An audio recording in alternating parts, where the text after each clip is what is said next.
दोस्तों जय हिंद जय भारत। मैं मदन लाल आज़ाद, संस्थापक संयोजक all India bike boat taxi union.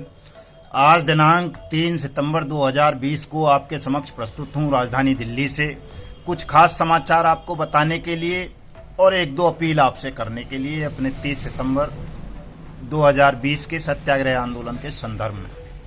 दोस्तों सबसे पहली सूचना तो ये है कि जो बाइक बोट टैक्सी स्कैम में फ्रेंचाइजी हेड था विजयपाल कसाणा, कल उसकी गौतम बुद्ध नगर जिला न्यायालय में जमानत लगी हुई थी, वो निरस्त कर दी है जिला न्यायालय ने। ये एक अच्छी खबर है। और दूसरी खबर ये है कि 2-3 दिन पहले ईओडब्ल्यू उत्तर प्रदेश ने जो संजय भाटी की पत्नी थी दीप्ति बहल और उसका जो साथी था रविंदर वर्मा, उसकी पत्नी और कई लोग उसके संजय भाटी के परिवार के जो फरार चल रहे हैं, उनकी जो इनाम राशि थी वो 25,000 से बढ़ा करके 50,000 रुपये कर दी है। अगर उनकी कहीं भी कोई भी गिरफ्तारी उनकी सूचना देगा और गिरफ्तार कराएगा तो उस व्यक्ति को 50,000 रुपये का इनाम मिलेगा। रविंदर वर्मा, उसकी पत्नी दीप्ति बहल और अन्य जो संजय भाटी के परिजन और साथी फरार हैं बाइक बोट टैक्सी स्कैम। यही स्थिति दोस्तों हेलो टैक्सी स्कैम में हो गई है। हेलो टैक्सी स्कैम के जो भी 18-20 मुजरिम हैं जो अभी तक फरार चल रहे हैं, जिनके नॉन बेलेबल वारंट इशू हो चुके हैं दिल्ली कोर्ट से, और उनकी गिरफ्तारी पर भी 50,000 रुपये का इनाम घोषित हो चुका है। अगर कोई भी कहीं भी, चाहे डेजी मेनन हो, राजेश महतो हो, वो दूसरा कौन सा महापात्रा है वो हो, या सुंदर भाटिया, जो भी हैं, वो अगर कहीं दिखते हैं तो उनकी सूचना तुरंत पुलिस को दें। पुलिस उनको अरेस्ट करेगी और आपको इनाम दिया जाएगा। दोस्तों इसके अलावा जो मैं खास बात आप सबको बताना चाहता हूँ आज वो ये है कि हमारा ये जो अभियान है ठगमुक्त बेईमान रहित भारत निर्माण का, इसमें काफ़ी गति पैदा हो गई है। काफ़ी तेज़ी से साथी जुड़ते जा रहे हैं। राधा माधव कॉरपोरेशन लिमिटेड ठगी प्रकरण के लोग पहले से ही हमारे साथ थे काफ़ी बड़ी तादाद में। साइंस सिटी के भी हमारे साथ थे। कैची पिक्सल वाले नए जुड़े हैं। फ्यूचर मेकर के बहुत सारे साथी हमारी यूनियन से और हमारे इस ठगमुक्त बेईमान रहित भारत निर्माण अभियान से जुड़ गए हैं। और एक रामेल इंडस्ट्रीज है, उसके काफ़ी साथी जुड़े हैं। PACL के बहुत सारे साथी जुड़ गए हैं। रोज वैली वाले, एवरग्रीन वाले, और जी आपका गो राइड, गो बाइक, ऑक्सी 300, राजू और इस तरह की बहुत सारी कंपनीज जिन्होंने हमारे देश के लगभग 10 करोड़ नागरिकों को बारी बारी से ठगा, चीट किया, उन तमाम ठग कंपनियों के पीड़ित हमारे इस अभियान से जुड़ते जा रहे हैं। और उम्मीद है कि आपका ये जो आंदोलन है 30 सितंबर 2020 का संसद के घेराव का, ये एक विशाल आंदोलन के रूप में परिवर्तित होगा और हम उस दिन सरकार को बाध्य कर देंगे आपकी उस न्यायपूर्ण मांग को मानने के लिए, जिसे अनियमित जमा योजना पाबंदी कानून 2019 कहा गया है। आप सबको पता होगा कि जब ये कानून पार्लियामेंट में जुलाई 2019 में पारित हुआ था तो सरकार ने इस कानून को लेकर बहुत बड़े बड़े दावे किए थे।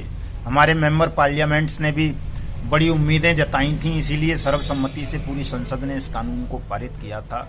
और इसमें ये प्रावधान किया गया था कि जितनी भी ठग कंपनी हैं उनके खिलाफ सरकार एक्शन लेगी, उनको प्रतिबंधित करेगी, उनकी चल अचल संपत्ति को सीज करेगी, नीलाम करेगी, और सरकार स्वयं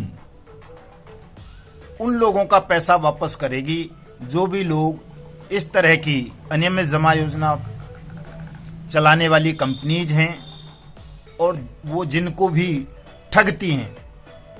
ये इसका मेन प्रोविजन था। एक और इसमें सख्त बात ये थी कि जितने भी लोग इन ठग कंपनीज की स्कीम्स को प्रमोट करते हैं या इनका प्रचार प्रसार करते हैं या विज्ञापन करते हैं, जैसे आपने देखा होगा बहुत सारी कंपनीज का प्रचार सरकार के मिनिस्टर्स करते हैं, हीरो हीरोइंस करते हैं, खिलाड़ी करते हैं और जो मॉडल्स होते हैं वो करते हैं, तो इस तरह के लोगों के खिलाफ भी इस कानून में सख्त एक्शन लेने का प्रोविजन बनाया गया है। ऐसे लोगों के खिलाफ भी मुकदमा दर्ज होगा और उनको भी दंडित किया जाएगा, उनसे भी जुर्माना वसूला जाएगा। ये प्रोविजन है दो मोटे मोटे।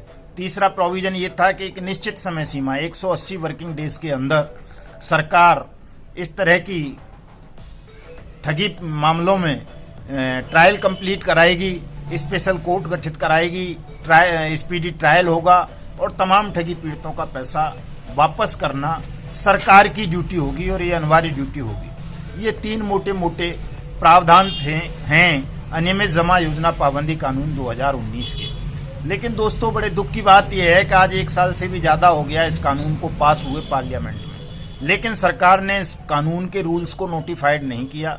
न कोई स्पेशल कोर्ट देश भर में इस कानून के तहत बनाई गई, न कोई अथॉरिटीज अभी तक अपॉइंट की गई, न कोई इन्वेस्टिगेशन एजेंसीज तय की गई कि कौन इन्वेस्टिगेशन करेगा।